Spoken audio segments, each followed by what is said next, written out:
The New South Wales Police Commissioner will apply to the state's Supreme Court to stop a pro-Palestinian rally and vigil from going ahead this weekend because of safety concerns. Our Sydney reporter Miles Holbrook-Walk joins us now. Miles, do we know why police are applying to stop this event taking place? Well, Gemma, largely it has to do with safety concerns of two events. The weekly rally that's typically hosted and organised by the Palestinian Action Group, which they apply for what's called a Form 1 every week. They have negotiations with police to ensure the event can go ahead safely and have done so for almost a year consecutive. However, in this instance, police have rejected both that as well as holding a separate event on October 7, 1 year on from the Hamas attack into Israel that killed more than 1,000 people. They've said they don't think either of these events can go ahead safely. Now, they haven't been very specific around what their safety concerns are specifically. It does come off the back of last week's protest in Sydney that was attended by tens of thousands of people, according to organisers, seeing a minority there carrying Hezbollah flags. And off the back of that, police said they seized two flags and would be launching an investigation to see if there was a breach of any laws of carrying the flag of what is recognised as a terrorist organisation by the Australian government. New South Wales Premier Chris Minns, he supported police in their push, which is going to go to the Supreme Court of New South Wales to ban this event going ahead. Here's what he had to say just a short time ago.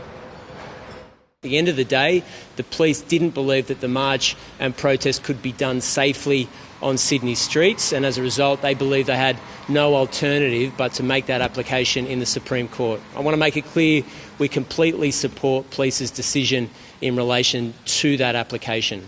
The reasons are it's the 1 year anniversary of the Hamas attack in Israel. Obviously community anger and concern on the streets is heightened as a result of that anniversary. It's also in the middle of the school holidays. The protest and march was scheduled to take place in the evening. It's a long weekend in Sydney, and the police did believe that there was a high prospect of conflict on the streets of Sydney. Miles, have any other politicians and community groups reacted to this? Yes, Gemma, there's been wide-ranging reaction, including from the Executive Council of Australian Jewry. We've seen one of their leaders, Alex Rivchin, say that in particular October 7, the 1 year anniversary, is a date he wants to see left alone for the Jewish community to be able to have their commemorations and mark this date. And his argument is that the Israeli Defence Force did not launch attacks until after that day, so the 1 year anniversary is a date that should remain sacred in his view. We've also heard from the Australian Prime Minister Anthony Albanese, who a short time ago also reacted to the decision of the New South Wales Police to make this submission to the Supreme Court. Here he is. Well, there certainly shouldn't be any protests on October 7 because... Why not? Because it would be seen, I think, as incredibly provocative. It would not advance any cause.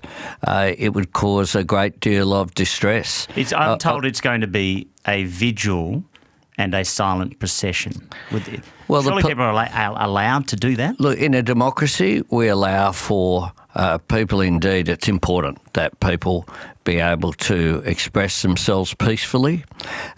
But October 7, it will be 1 year since the largest number of deaths and murders, call it for what it is, of Jewish people since the Holocaust.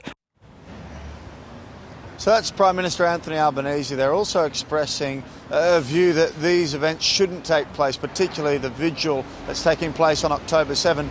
For what it's worth, the Palestine Action Group say, look, they negotiate with police every week to put on these events and haven't had an issue getting this approved in the past, and we're actually somewhat surprised. They indeed discouraged anyone from bringing Hezbollah flags to these events and have maintained that these are largely peaceful events that haven't seen significant issues. Of course, one issue is, regardless of whether or not the Supreme Court rules in favour of the New South Wales Police, if 10,000 or indeed even just a few thousand people rock up to the city of Sydney and decide to have a protest, there isn't a lot police can do to actually stop that event going ahead.